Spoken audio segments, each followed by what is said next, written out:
bit-by-bit directions to stop wasting time and be more productive. In case an accomplice went to your work territory, gotten your wallet and wiped out $10 without asking you, would you be stunned? Notwithstanding, if a partner came subject to you and started getting some data about how your week's end went, you would be completely okay with it. In the primary circumstance, someone took $10 of your money. In the second, someone required 10 minutes of your time. You can, by and large, get more money anyway. You will not at any point secure extra time. We do near things to ourselves.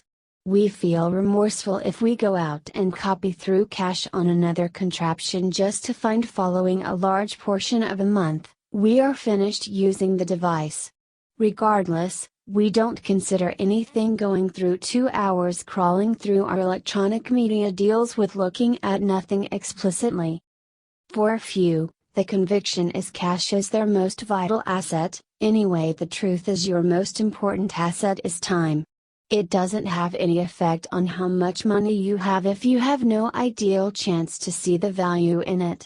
You will not at any point have the choice to take your money with you when you finally go through all accessible time. What does lounging around inactively really mean? A good technique to measure this is to look at how you are contributing your energy consistently. If you are going during each time impulsively, arousing without a second to spare, gulping down some coffee, running far removed to go to an undertaking that doesn't move you or take you towards your destinations, going through your late morning break protesting to your partners about how you score in your work and getting back constantly and to sit exhausted on the love seat while eating up significant stretches of immaterial entertainment on your TV or phone. You are lounging around inactively. In case you feel your day has been wasted, it probably was. You are not profiting however much as could reasonably be expected from your time each day. This is the thing that you can do starting now and into the foreseeable future to stop lounging around inactively. Number 1. Have a plan for the day. The best time waste isn't having any kind of plan for the day or week.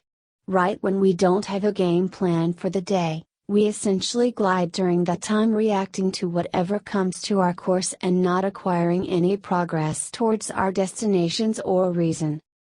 We watch the news and let officials shock us and thereafter take part in political discussions with people we don't have even the remotest clue who don't share our points of view. These discussions astound us, cause our negative sentiments to rise and leaves us feeling perturbed and void.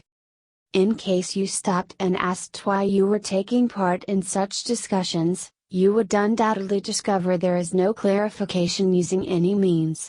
It is just a pointless activity.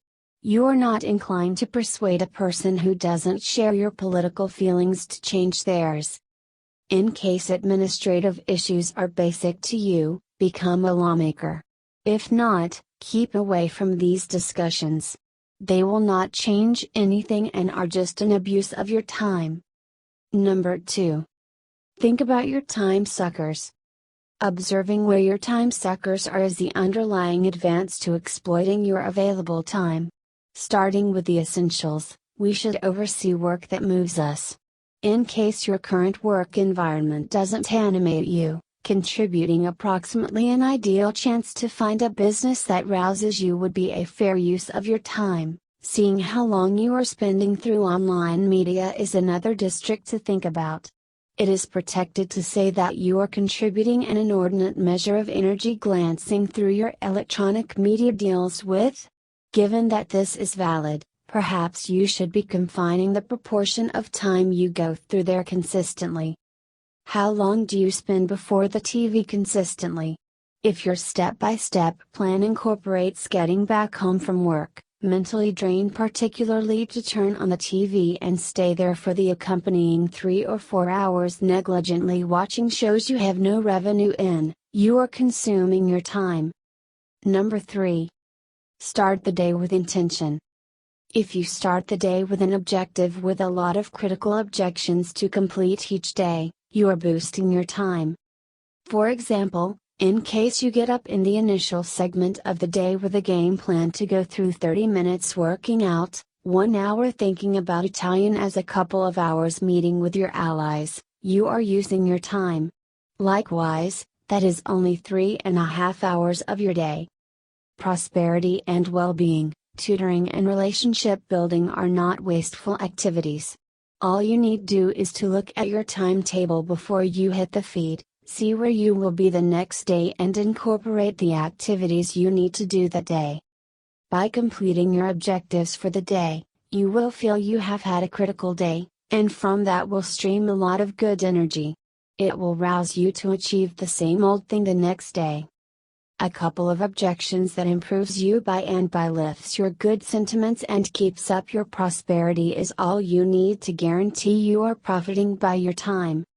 Number 4. Be in a proactive state.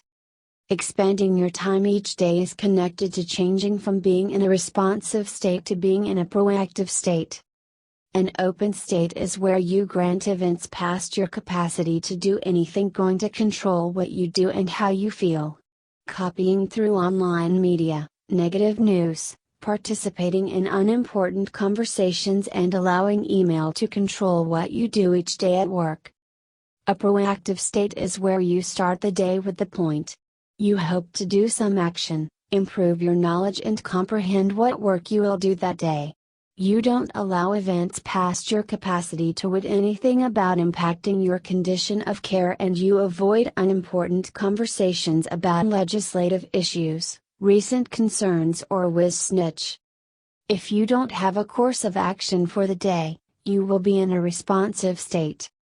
Having a course of action for the day shouldn't be exorbitantly complex.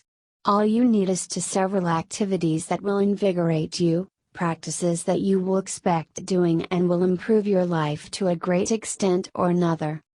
Starting your workday to slow down project pushing ahead again, going through 30 minutes outside in nature with no online interferences, just like the chance being separated for 30 minutes will achieve a particularly incredible arrangement for your overall flourishing and permitting yourself 1 hour consistently for tutoring, an online course, a book on cerebrum science or sorting out some way to beat match on a CDJ. Essentially several of these activities to do each day supports your time, improves your air and gives you an inclination that you have not wasted your day. Last thoughts. We don't have a lot of time.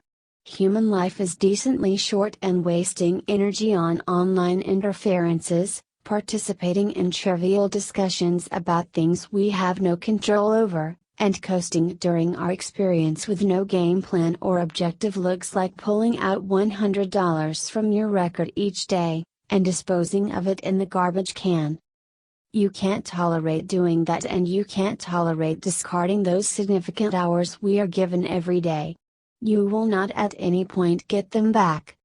Subsequently, from here on out, become aware of how you are going as the days progressed, avoid pointless discussions about things you have no impact over, start the day with a game plan, self-tutoring, workout, relationship building, move towards a proactive state as opposed to being stuck in an open state, and think about how confined your time is. Wise Thinking likes to send you some notifications. Do not forget to subscribe for weekly videos. Notifications can be turned off anytime.